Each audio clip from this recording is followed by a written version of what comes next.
Tara guys, pagluto kita ginatan. So kada talaga guys is nagluluto kami ginatan. So naka-prepare na guys ang aton mga lulutuon. So para haamon guys, pag Holy Week talaga is family bonding. So dinhi nag-prepare la kami saging, kamote, gaway, bilanghoy. So ang mga common na ginahalo ha, ginatan. So didiliwat guys, naghimuliwat kami peanut roll. So, waga gini nga malot ako ini paghimo. So, usay ni mga childhood naton nga mga snack. So, ang akong laging halo guys is mani, tapos may daya sugar. Tas ginhalo-halo lahiya guys. Then, amo lait imo papan feeling halumpia wrapper. Usa kasi ini mga snacks elementary nga mara sila pag kinaunon.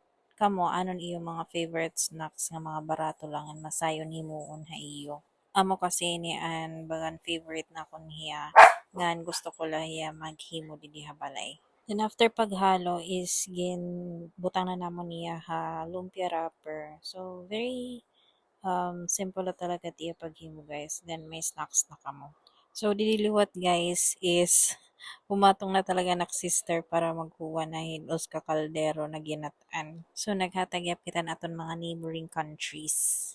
Then adi na tapos na aton ginatan plus may pa-cheese pa iton. Then, and peanut roll. Yun lang.